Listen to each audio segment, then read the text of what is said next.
Well, it's good seeing you. Good to see Yeah, you. what have you been up to? Just working? Not a whole lot, yeah. Work has been really busy. But Yeah, good. busy's good. Yeah, Right? stressful at times, but Yeah. I don't know. I'm learning a lot, so Yeah. that's good, I guess. Me too. We're just growing up, Yeah. right? We're growing up. We're just getting older now, right? Figuring out this thing called life. Yeah. Ooh. I really don't know. Yeah. What are you liking about your length? I'm liking the back length, but I also feel like it needs cleaning up a bit. I Cool. don't like how poofy this is here. Okay. And then I like the top length, but I want to keep growing it too. So Oh, nice. And not- when you say keep growing it, like, Mostly- it would you be want like- it to get, oh, nice. I would like it if, I know it would be counterintuitive to cut this. I just don't like how it looks I get what you're saying, poofy on though. the side, but I would like it for it to all sort of be the same length to be down to here. Yeah. What I like to do with this journey is, because yeah, this can get a little much, right? Mhm. And even the length of difference from this Mhm. length to this length is Yeah. pretty like drastic, right? Mhm. So I know we want to grow it, and I'm not saying like let's chop a bunch off, Mhm.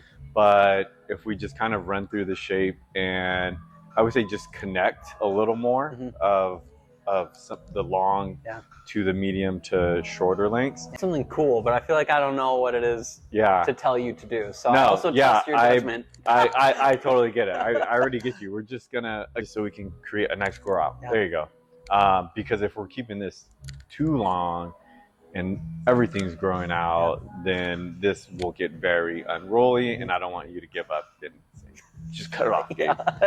Shape up here, mainly around that crown region. Get rid of some weight, add some texture, add some movement, add some direction. Yeah. That way it keeps it out of your face as well. Yeah. And then we'll just clean up this and style you up and get you going. That sounds great. Sweet. Let's do it. I think I've known for a while, but I think the last 3 to 6 months, I've just really been coming into my own, and I'm finding where I think my path is. For me, owning a full-on barbershop or salon, I just don't want that. I used to, and that was always my goal, right? Going straight into, barbering school and having goals and aspirations of opening up my own thing.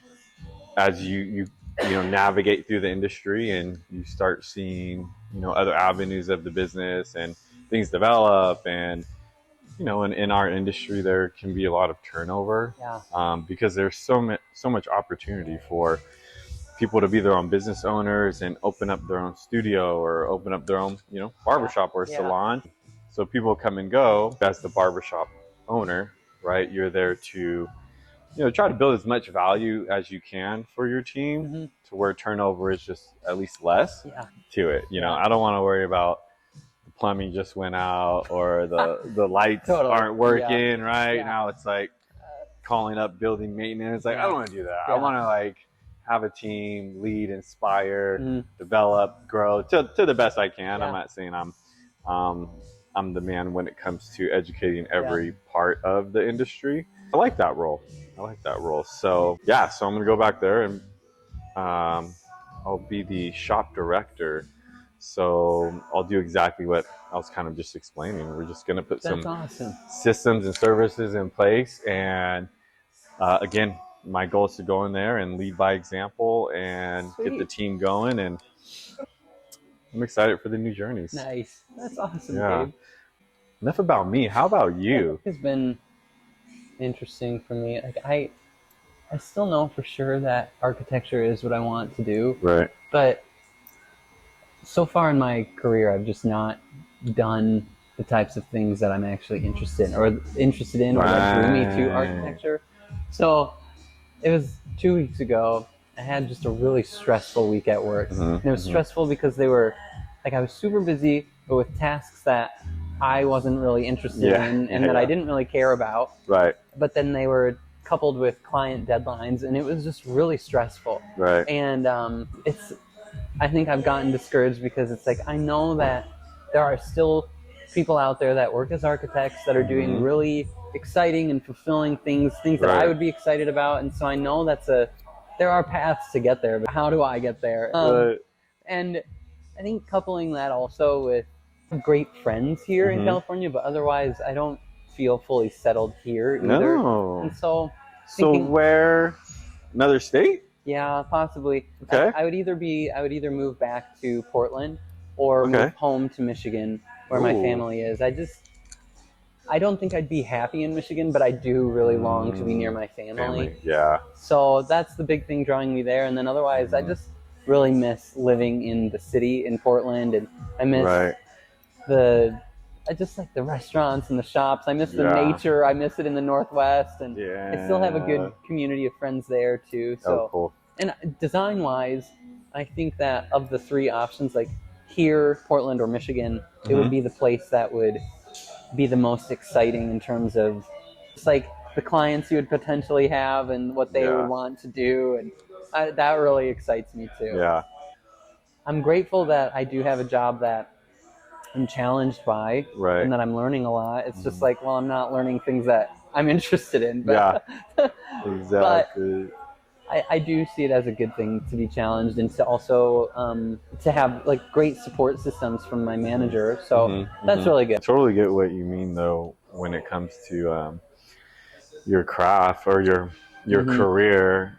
It's like it could be the same for, like haircuts, for example, right?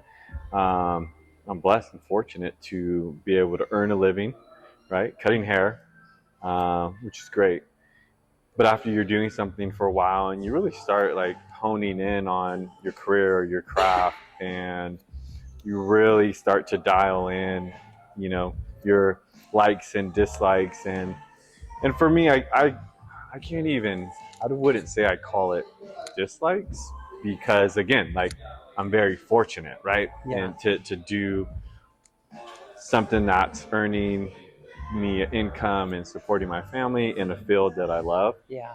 But you do get to a point where it's like, I don't really want to do this certain type of haircut, right? Like anymore. Like, I love cutting hair, but for me in our industry, I mean, one way to do that is, do more of, right, the type of clients that you want, and then that's what you're posting on social media, and then that's what you're attracting, and then you eventually get more of that, and then you find yourself pretty soon like, cool, like now I'm doing like almost nothing but all of the work that I love doing.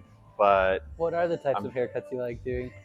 See, I like doing a lot of these type of haircuts, a lot of scissor haircuts, haircuts that involve texture and direction, and I would say that's always been one thing that lacks in the barber world.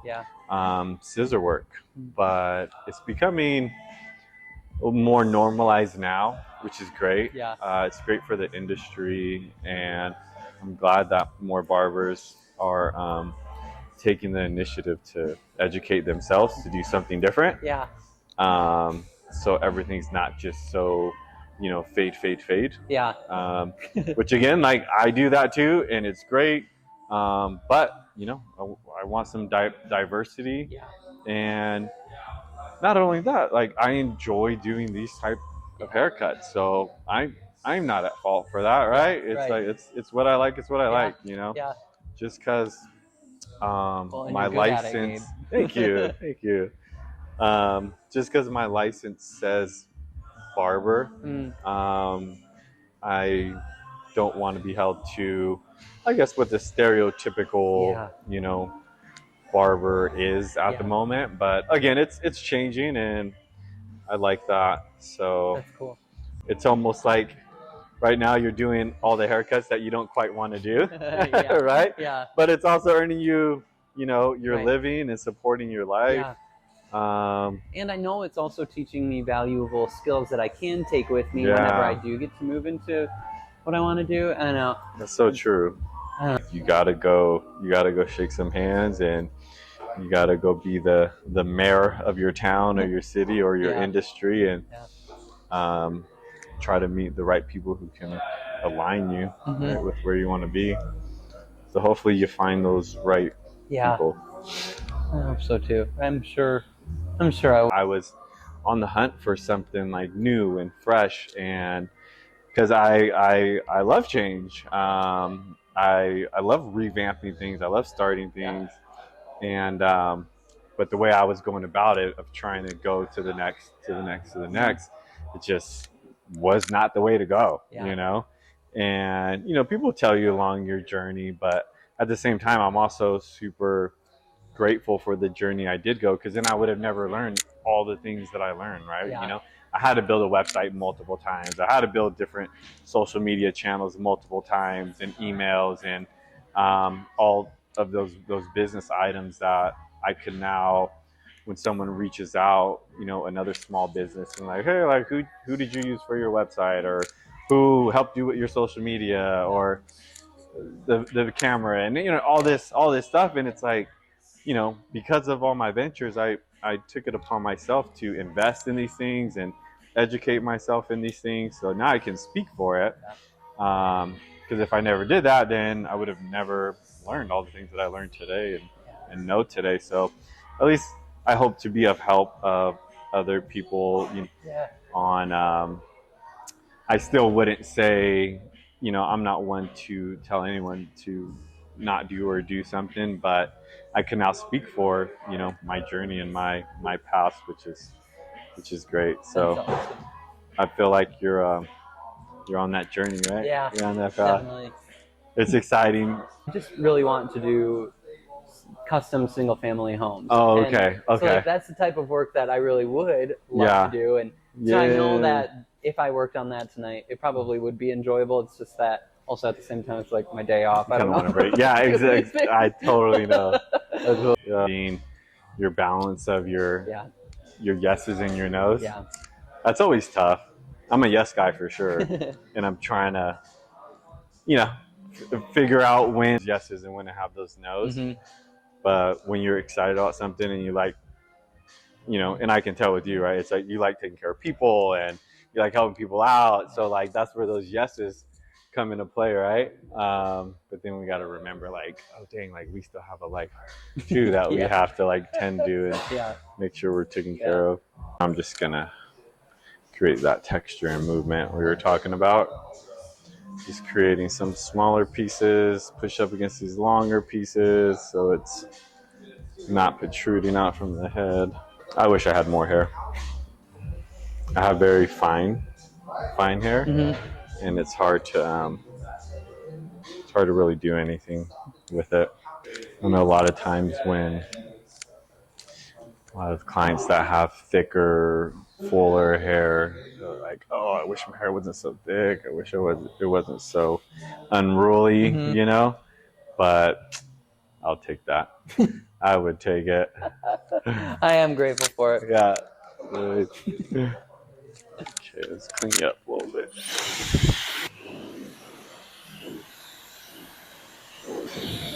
Do like a semi wet look, maybe a little wet look with the clay. Let's do something a little different. So I'll do some hair refresh first, and then the hair refresh will set that base, and then also give it that damp look and feel. And then I'm gonna apply some clay. Have you done a wet look before? No. Looks good, right? Yeah. Looks pretty like dapper. That looks cool. That's that. And as it dries throughout the day, you can still run your hands through it and